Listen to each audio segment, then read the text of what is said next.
Hey juniors, today we're going to start talking about the Stamp Act. So in the top right hand corner of your notes page, I want you to go ahead and write the date, which is 8/4/2014, and below it you can write our objective for the day, which is the Stamp Act. At any point you can pause the video to get the notes that you need. Our essential question for the day is, what is the Stamp Act and why is it important? So go ahead and take a moment and make sure that you copy down the essential question at the top of your notes page. As usual, all the notes that you need to take from this video will be bolded and underlined. Okay, before we get into the Stamp Act, let's get into a little bit of Friday recall. So we recall that in the aftermath of the French and Indian War, the British government issued the Proclamation of 1763.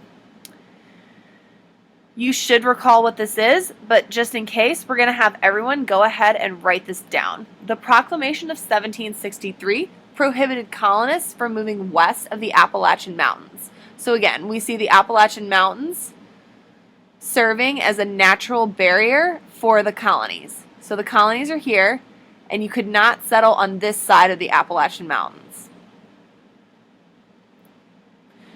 So as a result, the colonies were very angry that the British government was telling them where they could and could not live, and so we start to see a divide occurring between the British colonies and Great Britain.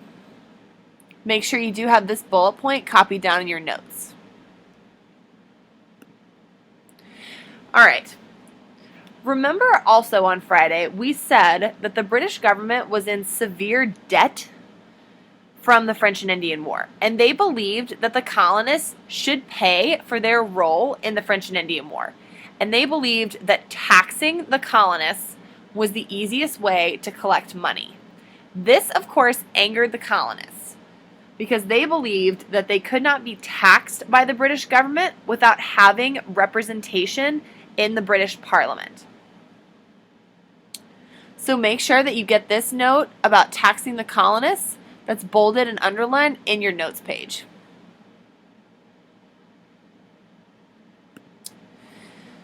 All right, so we said that the British government was going to start taxing the colonists. The Stamp Act was the first official attempt from the British government to collect a tax from the colonists. The Stamp Act required colonists to pay for an official stamp or seal whenever they bought paper items. The Stamp Act applied to legal documents, licenses, newspapers, pamphlets, and even playing cards. So anything that had to be printed would have a Stamp Act tax that went along with it. So it became more expensive for colonists. As you can imagine, the colonists were very unhappy with this arrangement, and this is one of the advertisements that they made for the Stamp Act. And you can see a skull and crossbones shows that they were very against the taxation.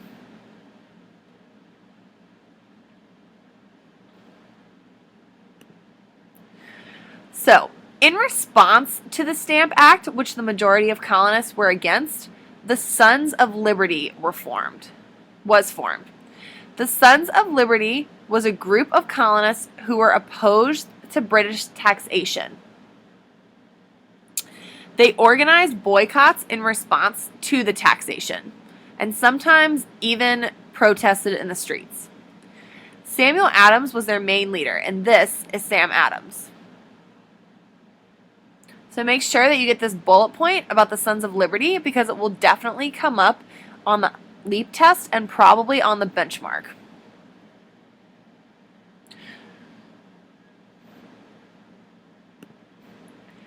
All right, the Stamp Act boycott. The Sons of Liberty, which we just discussed, helped organize a boycott of all British products that applied to the Stamp Act. The Sons of Liberty argued that the British couldn't administer taxation without representation, and this became the tagline for the pre-revolutionary era, where colonists were arguing that the British had no right to tax them, even though they were a part of the British government.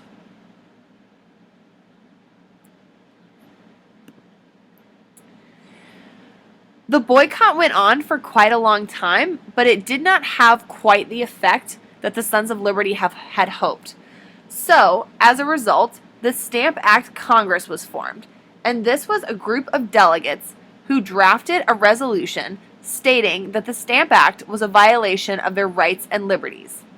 The resolution was sent right to the British Parliament, and because it was written from the point of view of the majority of the colonists, it held a lot of weight and helped influence the Parliament on how they felt about the Stamp Act. So make sure you get this bullet point about the Stamp Act Congress.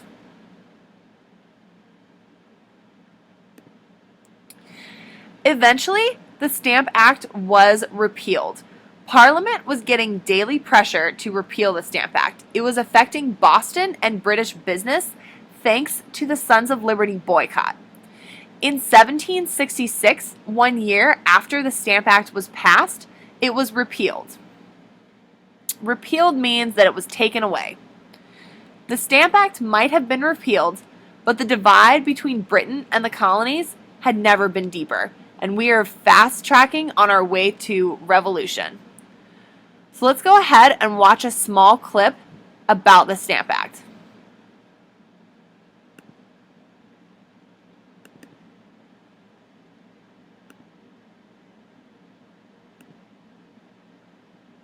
The British government responded to the protests over the Sugar Act by reducing the tax by 2/3, but they also enacted a new law called the Stamp Act.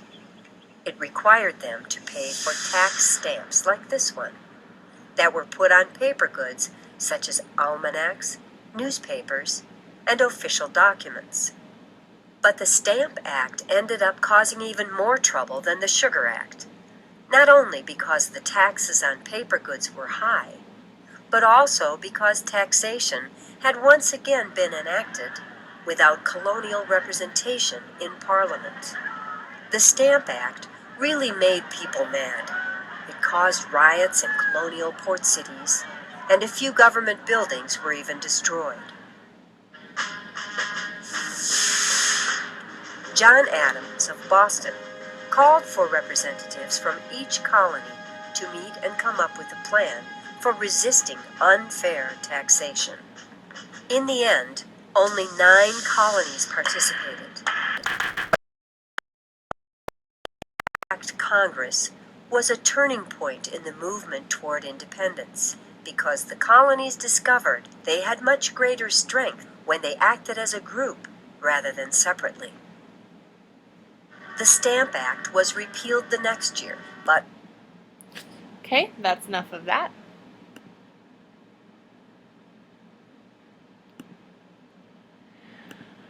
So the biggest thing that I want us to think about with the Stamp Act is that the divide between Britain and the colonies is growing very deep.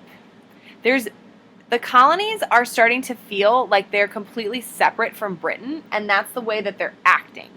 So, it should not come as a surprise to us that the revolution will follow in not too many years after 1766. But the Stamp Act was the first step towards breaking away from Britain. That's going to be it for Intro to New Material today. Thanks for listening, guys.